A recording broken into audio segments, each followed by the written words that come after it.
Salut les amis, je suis heureux de me retrouver de nouveau à vos côtés sur le chemin du tarot pour gravir une nouvelle étape vers la maîtrise de ce merveilleux outil. Alors, lors de notre première étape, nous nous sommes arrêtés sur son histoire, quelques points clés, et je vous avais même donné quelques utilisations possibles. Pour ceux qui auraient raté le départ, pas de panique. Vous pouvez retrouver la précédente vidéo sur la chaîne sous le nom de LYDB, Les Yeux de Benoît, sur le chemin du tarot, l'histoire d'un vieux sage. Aujourd'hui, je vais me muer en conteur, en philosophe, pour vous parler des majeurs. Ces 22 arcanes dont j'ai rapidement parlé lors du premier épisode.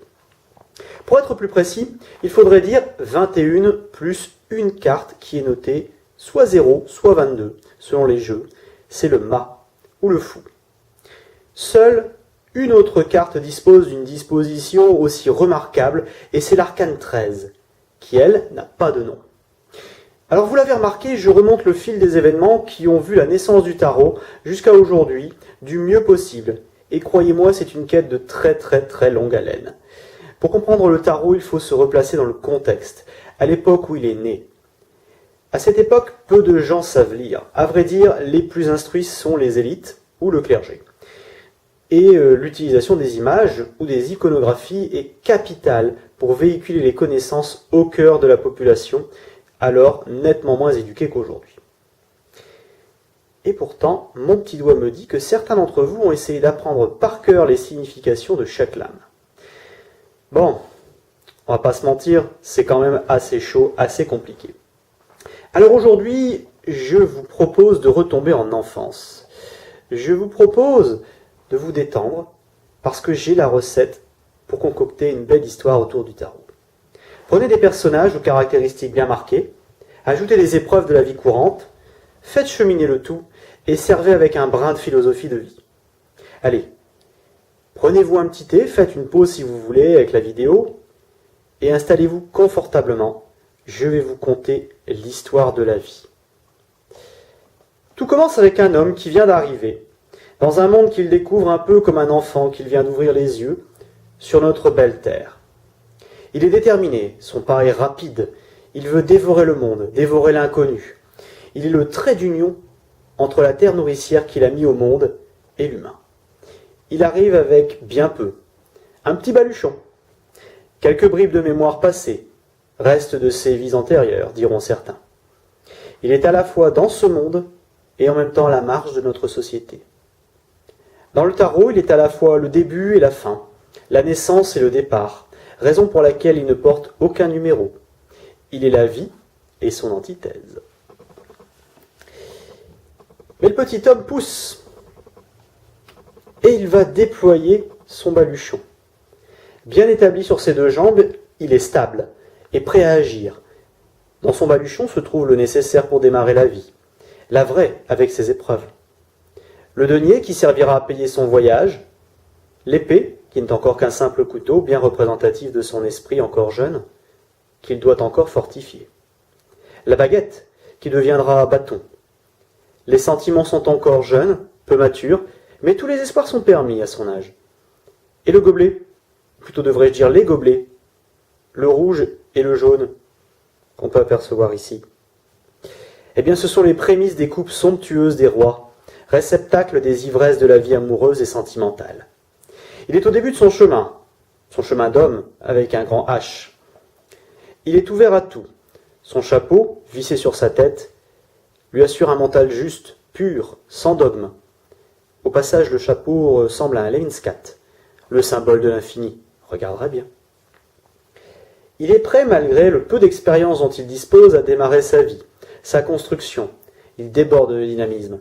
Il a envie de tout. Alors notre jeune homme, encore bien fougueux, et pour que jeunesse se passe, il va devoir s'appuyer sur les bases solides, des bases solides, aller chercher le savoir-faire, le savoir-être, et pour ça, qui mieux qu'une grand-mère pour écouter et conseiller son petit-fils. Patiemment assise, elle attend avec patience de répondre aux interrogations d'un jeune homme pressé de découvrir les secrets d'un monde qu'il dévore d'envie. Qui mieux qu'une femme de son rang, de son niveau intellectuel, peut répondre à de telles interrogations? Car même si le corps n'est plus la terre fertile qui donna naissance autrefois, l'esprit est lui parfaitement alerte et riche de connaissances encyclopédiques. Elle va inculquer à son jeune petit-fils la réflexion, la nécessité de penser ses actes, mais aussi le goût d'étudier. Mais aussi la patience de l'étude qui doit précéder toute action, sans quoi cette dernière ne serait que partiellement aboutie. Elle a la patience car c'est une femme douce qui connaît les mécanismes de la vie. Ayant acquis auprès de sa grand-mère, la papesse, les bagages intellectuels, il se tourne alors vers sa mère. Elle est la force de vie, qui donne la vie du haut de ses quelques dizaines d'années d'expérience. Elle a déjà vécu et continue de s'affirmer auprès des autres. Elle rayonne mais doit continuellement travailler son image. Elle est la femme de l'empereur et à ses côtés cherche à exister, à asseoir encore davantage son pouvoir envers autrui, qu'elle veut plus qu'elle n'est. C'est sa force et sa faiblesse. C'est la première femme dans la vie de notre jeune homme, sa première amoureuse. Loin de tout complexe d'Oedipe, il aime sa mère et tous les deux rayonnent. Notre jeune garçon grandit doucement dans un foyer où, tour à tour, il apprend à réfléchir et à rayonner avec passion. Mais si ces dames lui ont donné la sagesse et l'énergie, c'est un homme qui va lui apporter la rigueur matérielle nécessaire aux bases de toute construction. Cet homme n'est autre que son père, l'empereur, qui se tient devant lui, pleinement affirmé dans son rôle. Il est assis là, confortablement dans son trône, et montre au jeune homme qui a le pouvoir sur les choses, qui sait utiliser ce qui l'entoure. Il montre également qu'il sait maîtriser sans douter un instant. Il contemple ses actes passés avec un certain contentement. Peut-être est-il lui-même en train de raconter à son tout jeune fils ses premiers combats contre lui-même ou la société qui l'entourait et l'entoure encore aujourd'hui. Il raconte qu'il devra sous peu, comme lui, être la synthèse du corps et de l'esprit, qu'il a conquis et qu'il peut goûter aujourd'hui aux fruits de chaque épreuve vécue.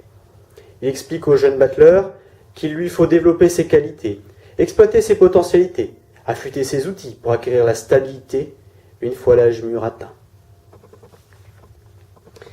Après avoir longuement écouté son père, le jeune homme se rend bien compte du travail qui l'attend. Il est peut-être soucieux, un peu inquiet, sûrement. Tout comme peut l'être un jeune face à un premier travail imposant certaines règles.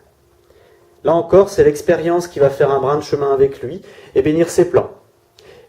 Il s'avance vers un nouveau trône, vers un nouveau sage, qui enseigne, absous et béni. Richement paré et le visage paisible, il accueille avec affection le jeune louveteau encore un peu perdu, après la discussion si carrée d'un père protecteur mais exigeant. C'est en fait son grand-père.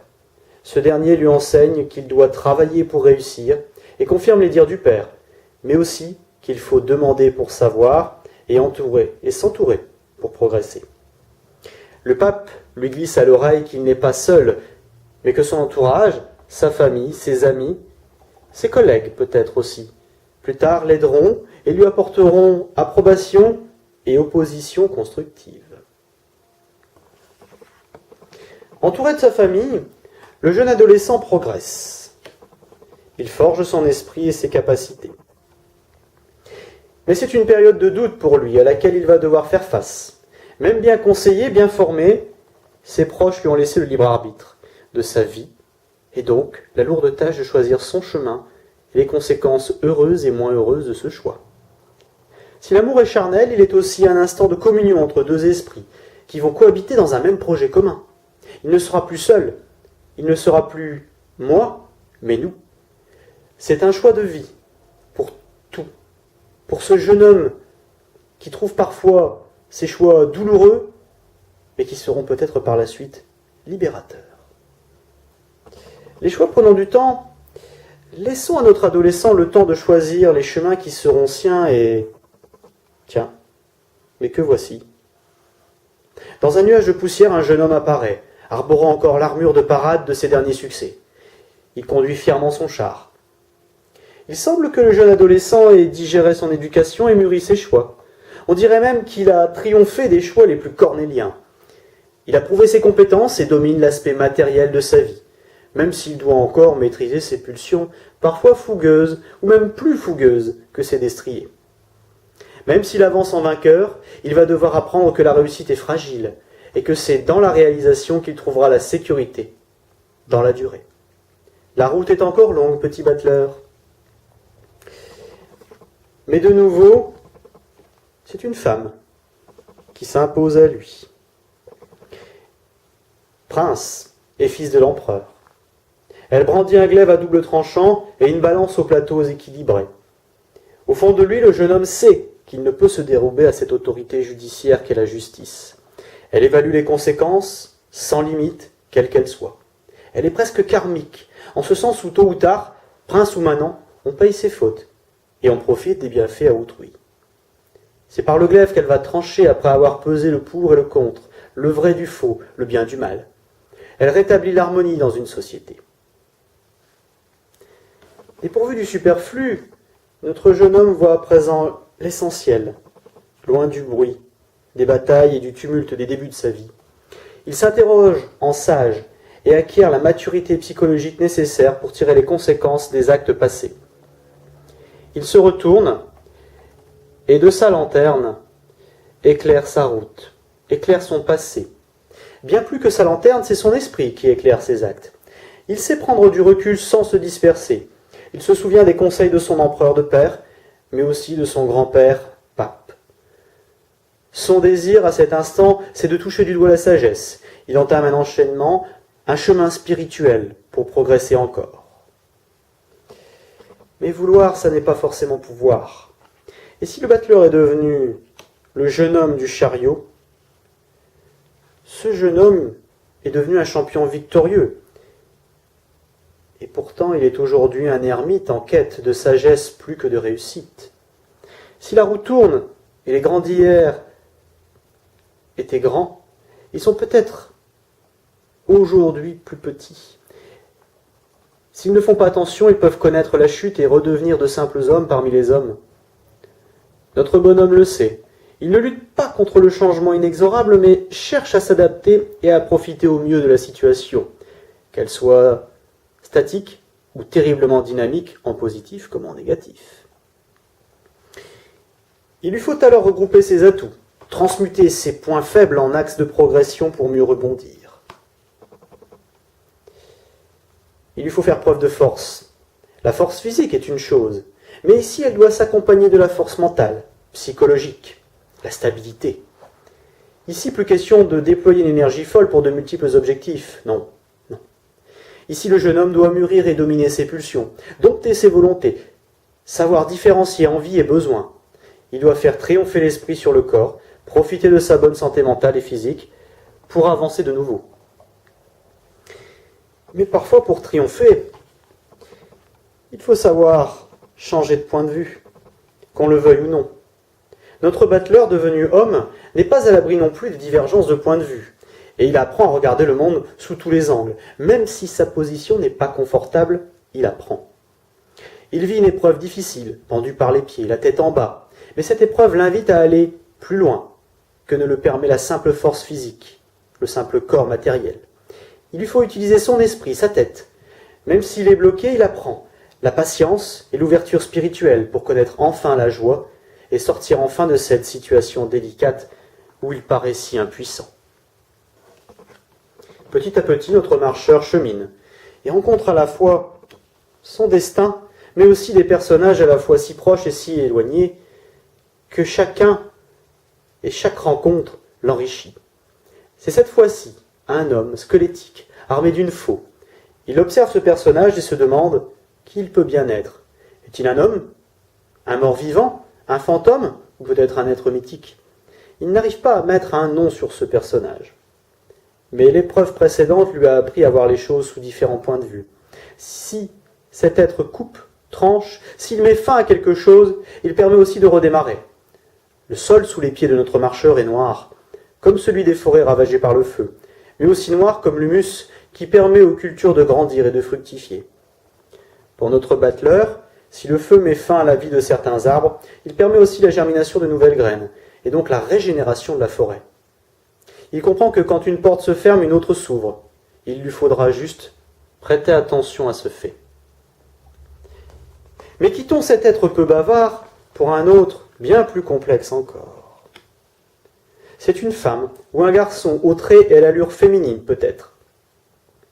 Notre bonhomme, tout comme vous certainement, admire cet être ailé, qui avec patience et de manière méticuleuse s'active à équilibrer de manière immuable le positif et le négatif, le bleu et le rouge, le chaud et le froid. Notre battleur ne peut s'empêcher d'observer sans s'enlacer ce spectacle et remarque qu'entre les deux extrêmes se trouve un fluide neutre, un fluide médian, qui semble ravir l'ange, mais le désole dès qu'il s'arrête. Notre marcheur comprend alors l'importance de l'équilibre qui doit s'établir après avoir fait table rase. Il comprend qu'il lui faut échanger, dialoguer avec les autres, pour trouver l'harmonie nécessaire à toute évolution. Il est fasciné par cette énergie qui circule facilement, et comprend qu'une énergie qui ne circule plus n'apporte plus la vie. Si le sang ne circule plus, l'homme dépérit. Notre fidèle sujet a depuis le début de son parcours vécu de nombreuses expériences. Mais son enseignement, et il faut bien le dire, ne lui permet pas encore d'imaginer ce qui l'attend. Devant lui se dresse sur un promontoire un être hermaphrodite, mi-homme, mi-femme, auquel sont liés deux individus, un homme et une femme. Ces deux derniers sont béats d'admiration devant cet être ailé et cornu. Le battleur se souvient de son apprentissage, et pense avoir affaire au diable. Mais, encore une fois, son enseignement est loin, et il est face à un personnage somme toute rusé.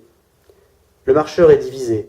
Il perçoit bien l'aliénation que représente le diable, mais il voit aussi les mines réjouies des deux êtres qui l'appellent à venir partager ce bonheur béat qui les anime. La tentation est plus forte que la raison. Et la passion l'emporte. Il apprend les plaisirs matériels, charnels, le succès auprès de l'autre sexe, mais aussi la légèreté. Cependant, et avec toute son expérience, il ne tarde pas à ressentir les limites de la matière, et l'abus de position du diable, qui en divisant, règne mieux sur ceux qui lui ressemblent. Notre battleur connaît les plaisirs du luxe et du stupre. Il est bien au chaud dans sa tour d'ivoire, avec ses semblables. Mais soudain, un éclair violent fait voler en éclats le solide toit hermétiquement clos et le jette en bas. Notre battleur est secoué, déstabilisé par la rudesse de la situation. Il est ébloui par la lumière divine du soleil et comprend qu'il n'est pas Dieu sur terre, mais juste un homme, et qu'il lui reste encore beaucoup à apprendre. Fort heureusement, si l'événement n'est pas sans douleur, il incite notre marcheur à reprendre sa quête pour son propre développement. Après avoir retrouvé ses esprits, notre battleur reprend sa route et cherche à se désaltérer. Il cherche de nouveau son équilibre, sa bonne étoile, pourrait-on dire. Il se souvient de l'enseignement de ses parents et grands-parents. Il se souvient de cette étoile du Nord qui guide les égarés dans la nuit noire. Il scrute le ciel et... Oh, ça y est, il la voit. Suivons cet astre brillant. En cheminant, il se trouve de nouveau confronté à une rencontre. Tiens, étrange. Il la connaît. Il l'a déjà rencontrée, non? Serait-ce Tempérance? Non. Cette femme-là ne dispose pas d'elle, et elle fait don du contenu de ses vases au torrent tout proche. Le cours d'eau est limpide, d'un bleu profond. Calmement et sereinement, l'eau s'écoule immuablement. C'est en fait cette jeune personne qui accepte les dons de la nature qui l'entoure. L'eau pour s'hydrater, les plantes pour se nourrir et les étoiles pour la guider. Le battleur voit de ses yeux la nature féconde, l'étoile protectrice et providentielle, et comprend alors qu'avec un peu de travail, il peut se remettre de ce cataclysme qu'il vient de subir. Il comprend que tous les espoirs sont permis. Mais déjà la nuit tombe, et il lui faut continuer son chemin à travers la plaine. Un autre astre éclaire sa route, et c'est la lune, cet astre céleste, est tellement magnétique qu'il l'attire vers un bassin d'eau, auquel la nuit noire donne une teinte bleu foncé. Cette nuit, 2 chiens-loups veillent, poussés par leur instinct. Mais ils ne sont pas seuls, et en se penchant sur le plan d'eau, notre battleur s'aperçoit qu'il y a bien plus à voir, une forme de dualité. Mais il prend peur. Une écrevisse géante lui apparaît. Mais l'effet d'optique en fait, augmente considérablement sa taille. Cette nuit, dans cet environnement où la vie prend tout son sens et tout son temps, le battleur va aiguiser ses sens, son intuition, pour aller encore plus loin, pour se remettre en question, pour se dépasser. La mélancolie l'envahit. Un court instant. Il se sent seul. C'est encore le chaos dans sa tête. C'est éprouvant pour lui. Encore une épreuve difficile, mais riche d'enseignements. Soudain, après des heures de nuit noire, une lumière irradie. Elle irradie notre homme. Elle est chaude, agréable. Elle signifie la fin de ses doutes et le début d'une ère nouvelle. Il se rend compte du chemin passé et des capacités qui sont les siennes. C'est l'aboutissement de son projet, de sa vie. Il savoure cet instant qu'il s'est limité à quelques heures avant que ne revienne la nuit noire. C'est l'heure pour lui de faire un bilan de sa vie, pense-t-il. Alors entouré de ses semblables, il contemple l'ange de l'Annonciation, majestueux. Il est le représentant d'Hermès, messager divin. Cet ange l'invite à vivre sa spiritualité. Tous sont en communion avec eux-mêmes et avec l'environnement qui est le leur en ce moment. C'est presque magique. Ils demandent grâce et prennent acte tout en sachant qu'il leur faudra croire pour enfin se parfaire.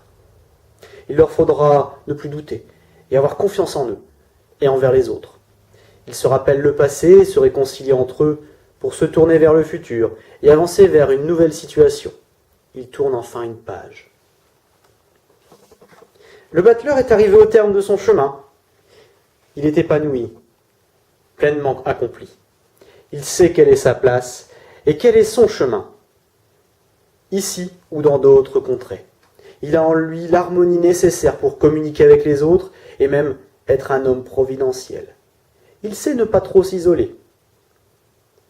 Alors pour lui débute un nouveau voyage, avec un nouveau bagage et de nouveaux outils. Il se sent sage, mais aussi assez fou pour oser de nouveau comme autrefois, comme quand il était mât. Moralité, il n'y a pas de fin, mais tout juste un début. J'espère que cette histoire vous aura plu et qu'elle vous aura permis de mieux intégrer les significations des lames majeures. Prenez votre temps et vous y arriverez. Tout comme le battleur, c'est étape après étape que vous maîtriserez le sujet qui nous concerne, à savoir vous et bien sûr le tarot. Je vous laisse méditer sur ce message et vous rappelle que vous pouvez toujours nous rejoindre sur Facebook, simplement en me demandant pour intégrer le groupe Les Yeux de Benoît, mais aussi en vous abonnant à la chaîne. Et puis si vous avez des questions, des besoins, n'hésitez pas à m'écrire.